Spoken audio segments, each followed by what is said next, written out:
সাংসদ গৌৰৱ গগৈৰ পত্নীৰ পাকিস্তান সংযোগৰ ওপৰত ৰাজ্যৰ ৰাজনীতি গৰম হৈ আছে যোৰহাটৰ সাংসদগৰাকীলৈ 12টা প্ৰশ্ন প্ৰক্ষেপ কৰিছে এতিয়া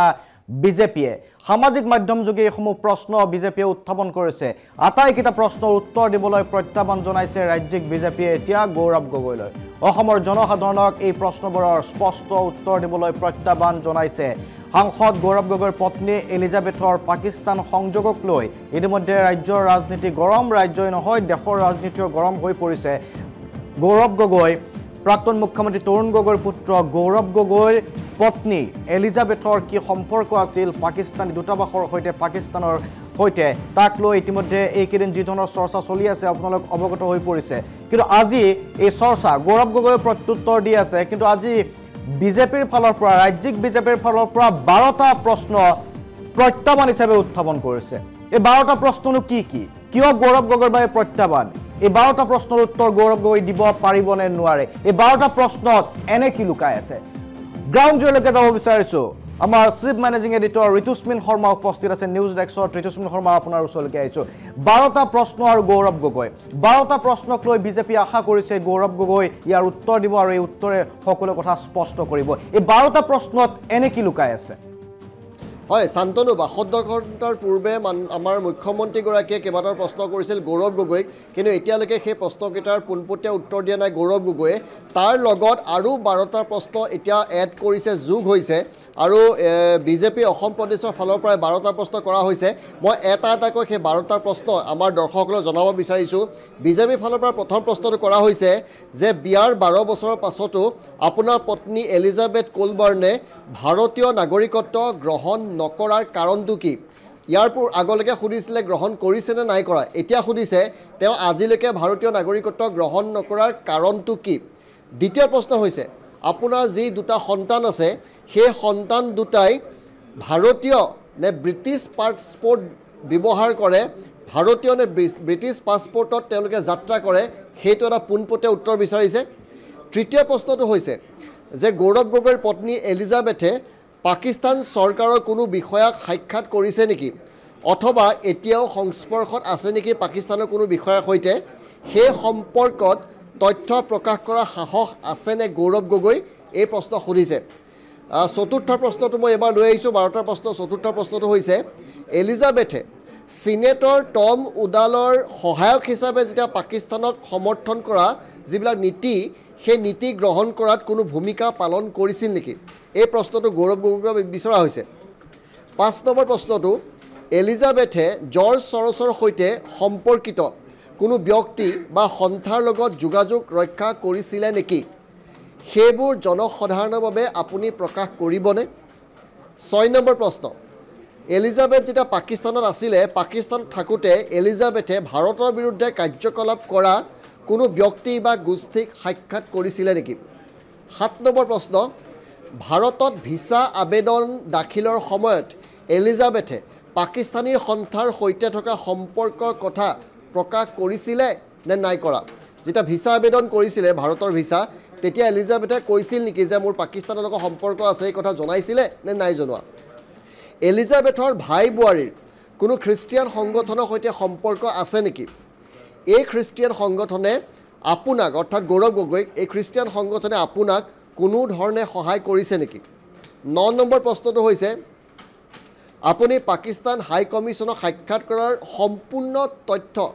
আপুনি প্ৰকাশ কৰিবনে নাই সেইটো সুধিছে 10 নম্বৰ প্ৰশ্ন আপুনি পাকিস্তান হাই কমিছনৰ লগত হোৱা সাক্ষাতৰ তথ্য ভাৰত চৰকাৰ বা কংগ্ৰেছ দলক জনাইছিলে নেকি 11 নম্বৰ প্ৰশ্ন পাকিস্তান হাই কমিছনক সাক্ষাৎ কৰাৰ পাছতেই ভাৰতীয় সেনা সম্পৰ্কীয় বিষয়ত আপুনি সংসদত যি প্ৰশ্ন উত্থাপন কৰিছিল তাৰ প্ৰকৃত উদ্দেশ্য কি আছিল আৰু 12 নম্বৰ প্ৰশ্নটো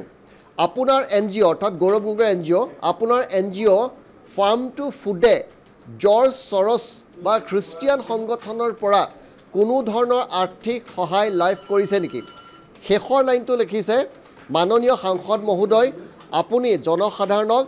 এই প্ৰশ্নবোৰৰ স্পষ্ট উত্তৰ দিয়ক শান্তনু কেইবাটাও গুৰুত্বপূৰ্ণ প্ৰশ্ন এই প্ৰশ্নসমূহৰ উত্তৰৰ মাজত হয়তো বহু কথা লুকাই আছে আমি গ্ৰাফিক্সৰ জৰিয়তে সেই প্ৰশ্নসমূহ এবাৰ দেখুৱাব বিচাৰিছোঁ ঋতুস্মিন শৰ্মা মই পুনৰ এবাৰ আপোনাৰ ওচৰলৈকে আহিম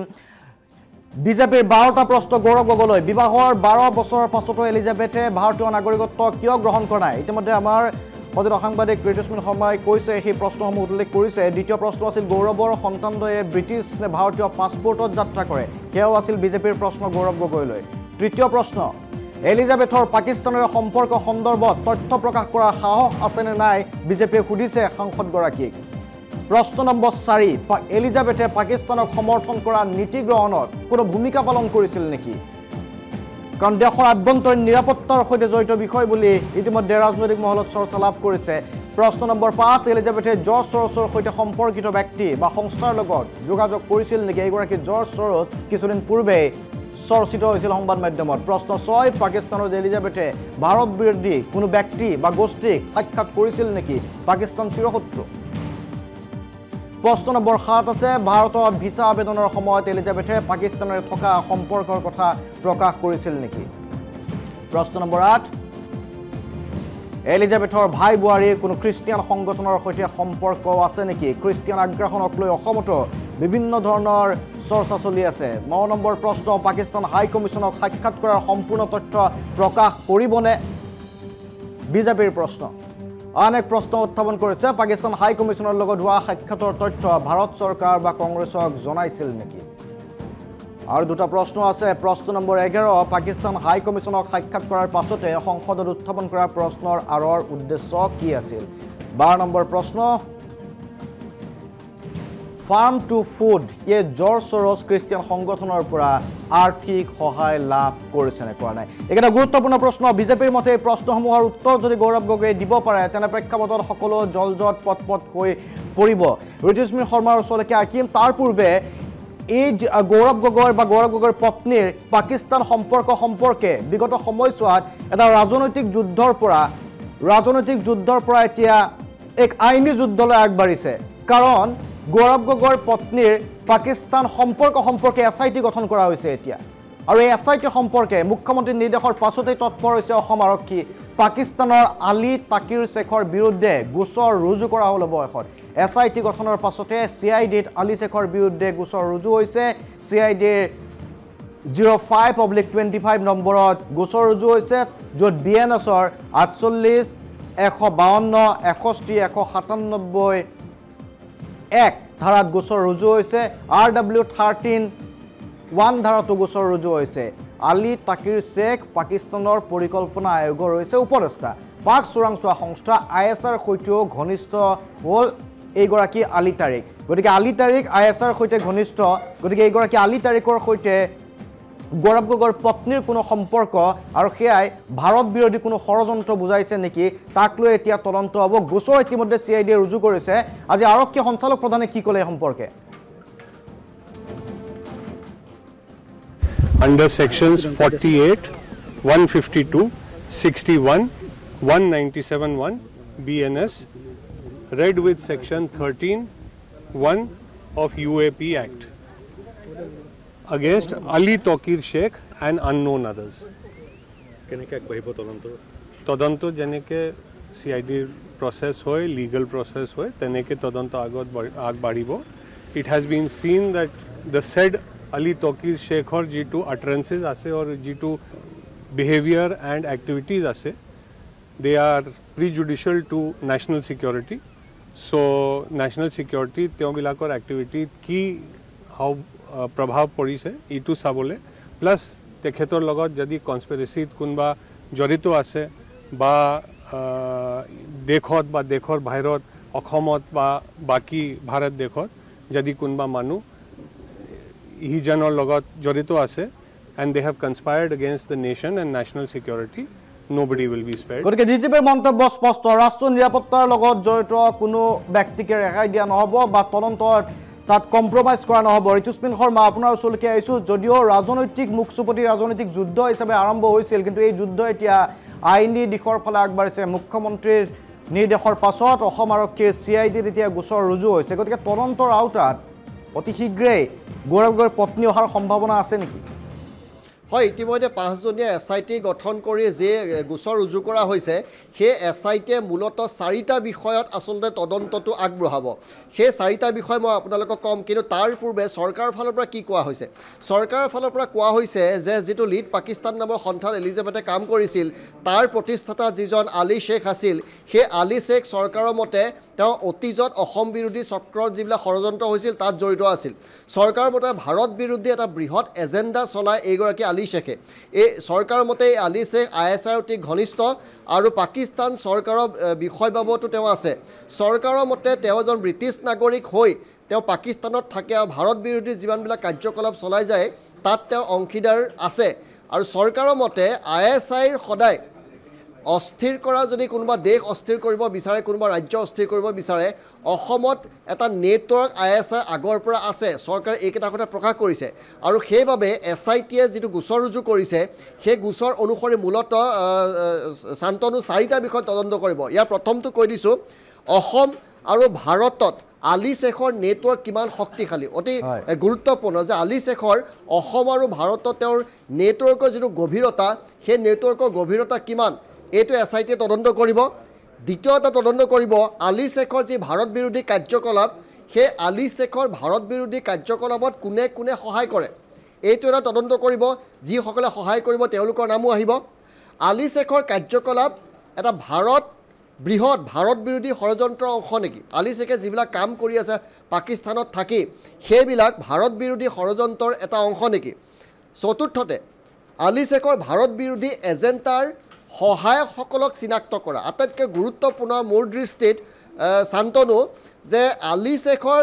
যিটো এজেণ্ডা আছে ভাৰত বিৰোধী সেই ভাৰত বিৰোধী এজেণ্ডাত ভাৰতত থাকি কোনে কোনে আলী শেখক সহায় কৰে সেই লোকসকলক চিনাক্ত কৰা আটাইতকৈ গুৰুত্বপূৰ্ণ এটা কোনে কোনে সহায় কৰে এইবিলাক তদন্তৰ আওতাত আহিব আৰু SITয়ে যদি এই তদন্তত এলিজাবেথৰ নাম পায় নিখন্দেহে এলিজাবেথৰ নামো আহিব গৌৰৱ গগৈৰ নাম আহে যদি গৌৰৱ গগৈৰ নামো আহিব কাৰণ এই যিকেইটা মাৰাত্মক অভিযোগ উত্থাপন কৰা হৈছে সেইকেইটা একেকোবে এতিয়ালৈকে গৌৰৱ গগৈ নহয় বুলি কোৱা নাই গৌৰৱ গগৈ কৈছে আপুনি পেলেষ্টাইন ভ্ৰমণ কৰিছিলে গৌৰৱ গগৈ যদি নাই কৰা পেলেষ্টাইন ভ্ৰমণ তেতিয়া কৈ দিব লাগে যে মই পেলেষ্টাইন ভ্ৰমণ কৰা নাই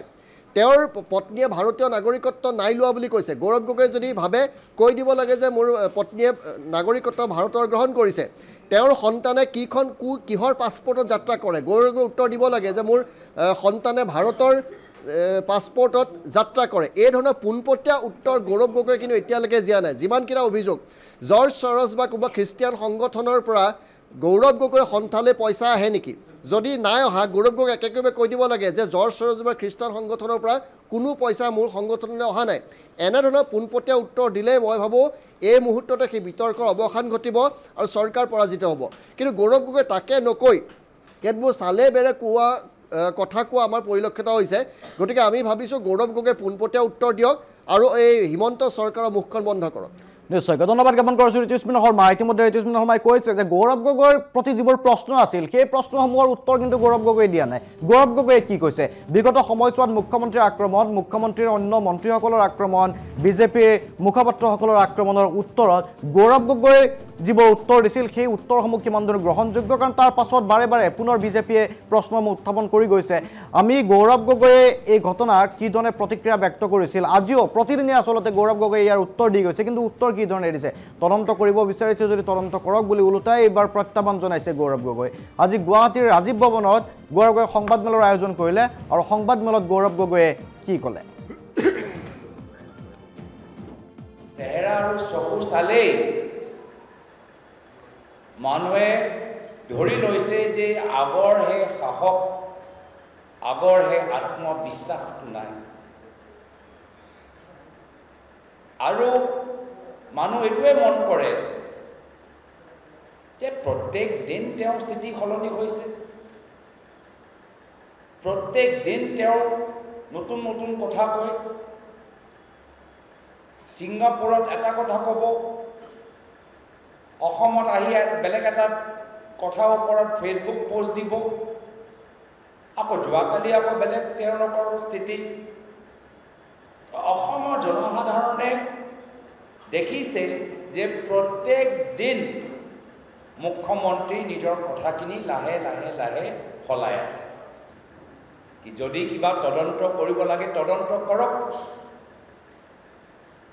আমি নিজৰ যে আমি নিকা মানুহ এই স্থিতি আগতেও আমাৰ অটল আছিল আজিও আছে আমাৰ কথাখিনি একেই প্ৰথম দিনত আমি যিখিনি কথা ক'লোঁ আজিও আমি একেখিনি কথা কৈছোঁ এইটো অসম চৰকাৰৰ যি তেওঁলোকে এনকুৱাৰী কৰিছে তেওঁলোকে তদন্ত কৰি ৰাইজক জনাব এইটো আমাৰ দায়িত্ব নহয় যে মুখ্যমন্ত্ৰী মোৰ প্ৰতি স্থিতিটো তেওঁলোকে দিনক সলাই থাকে আগতে মই খলনায়ক আছিলোঁ এতিয়া মই ভিক্টিম হৈ গ'লোঁ চ' এতিয়া সেইকাৰণে সেইটোৱে প্ৰমাণ কৰে যে তেওঁ যে মানে ভৰিৰ তলত কিমান মানে পাতল তেওঁ মানে কিমান পাতল মাটিৰ ওপৰত তেওঁ থিয় হৈ আছে এইটোৱে প্ৰমাণ কৰে তদন্ত হওক আগবাঢ়ি যাওক এইটো ৰাইজৰ কথা ৰাইজেও জানিবলৈ বিচাৰে তদন্ত কৰক চেহেৰা আৰু চকু চালেই